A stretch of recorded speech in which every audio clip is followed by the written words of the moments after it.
Pak Ali.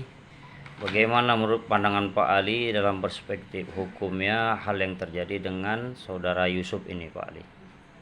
Ya, setelah saya mencoba mempelajari seluruh dokumen yang diperlihatkan kepada saya oleh saudara Yusuf Abdillah Padang, ya diduga saudara Yusuf ini menjadi korban adanya kecurangan ya dari oknum-oknum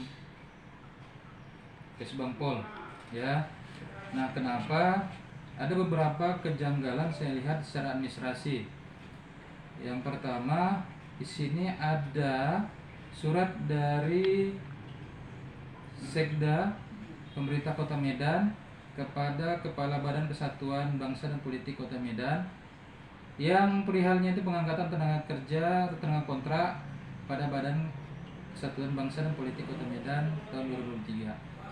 Yang surat di sini tertanggal 8 Maret 2023 yang kemudian atas surat ini ditindaklanjuti oleh Kepala Badan Kesbangpol berdasarkan SK-nya nomor 800/416/BKBP /3 Romawi /2003. SK tenaga kontrak terhadap Yusuf Abdillah Padang itu berlaku mulai dari 1 Januari 2023 sampai dengan 31 Desember 2023, yang mana dihubungkan dengan surat dari Sekda tadi ini tidak saling bersesuaian untuk masa atau rentang waktunya. Yang harusnya kalau berdasarkan surat dari SK dari surat dari Sekda itu hanya berlaku sekitar 8, 9 atau 10 bulan saja. Namun SK yang dikeluarkan oleh Kepala Kesbangpol itu 1 tahun. Jadi ada ketidaksesuaian rentang waktu. Nah, kemudian saudara Yusuf Abdillah Padang ini tidak diperpanjang sebagai tenaga kontrak di tahun 2024. Nah, berdasarkan surat yang saya coba pelajarin, kemungkinan atau diduga karena ada 2 kali surat peringatan yang diterbitkan oleh Kepala Badan terhadap saudara Yusuf Abdillah Padang yang isinya itu diduga saudara Yusuf itu melakukan pelanggaran, masuk ke ruangan tanpa izin dan atau membuka laci meja dari kepala badan, kan kira-kira begitu. Namun dari 2 surat peringatan ini saya melihat ada kejanggalan. Yang pertama, dari surat peringatan yang pertama itu tertanggal 11 Oktober 2023 ya, dengan nomor 800.1.10.2181 kan begitu.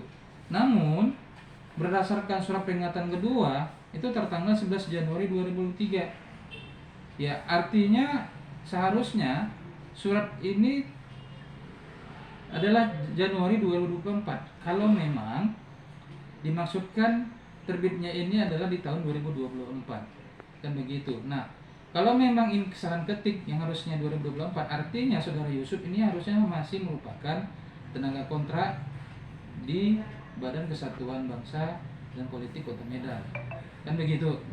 Nah, kemudian kejanggalan berikutnya adalah di nomor surat. Nah, yang surat peringatan pertama tadi itu di ujungnya adalah 2181. Siogianya surat peringatan kedua itu harusnya angkanya akan lebih tinggi daripada itu. Nah, tapi di surat peringatan kedua itu angkanya jauh lebih rendah adalah 091 yang secara lengkap nomornya adalah 800.1.10.5/091. Jadi terdapat beberapa kejanggalan dari administrasi yang diterbitkan oleh Penko Medan khususnya adalah Kesbangpol terhadap saudara Yusuf Abdillah Padang. Nah, berdasarkan beberapa kejanggalan ini, saya menduga di sini ada indikasi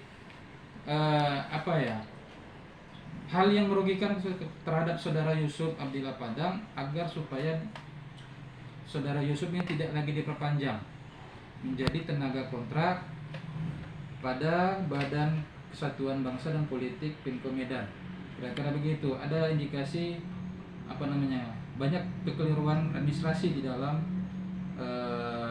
penerbitan surat terhadap saudara Yusuf, sehingga yang merugikan terhadap beliau adalah tidak adanya lagi kesempatan untuk diperpanjang sebagai tenaga kontrak, kira-kira begitu.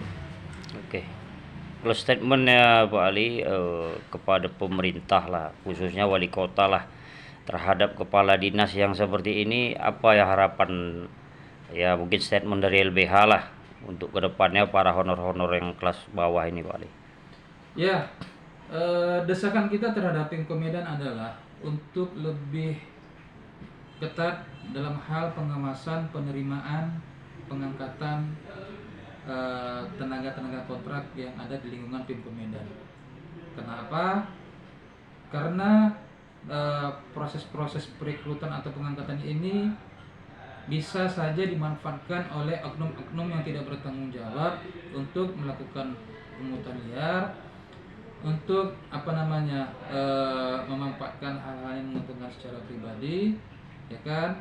Nah, agar supaya ada beberapa, kita tidak tahu, orang-orang terdekat atau segala macam yang untuk menggantikan orang-orang yang ada sebagai tenaga kontrak di lingkungan Pemko Medan. Nah, kita mendesak itu agar supaya memperketat pengawasan, kan seperti itu. Kemudian kita mendesak agar supaya Pemko Medan dan juga jajarannya untuk merapikan administrasinya, ya.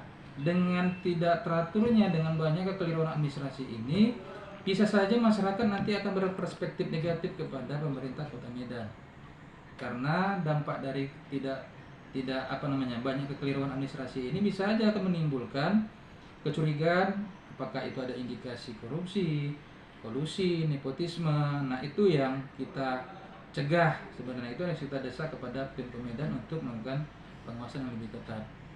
Dan terakhir, khusus untuk saudara Yusuf Abdillah Padang, kita mendesak kepada Wali Kota Medan untuk melakukan penelusuran terkait dengan dugaan-dugaan kesalahan administrasi, kekeliruan administrasi yang saya sampaikan tadi, yang mungkin saja di dalamnya itu ada hal-hal negatif yang terjadi yang harus diatensi oleh Wali Kota Medan. Jangan sampai apa yang terjadi terhadap Yusuf Abdillah ini terjadi tenaga kontrak yang lain. Kira-kira begitu. Oke, terima kasih Pak Ali.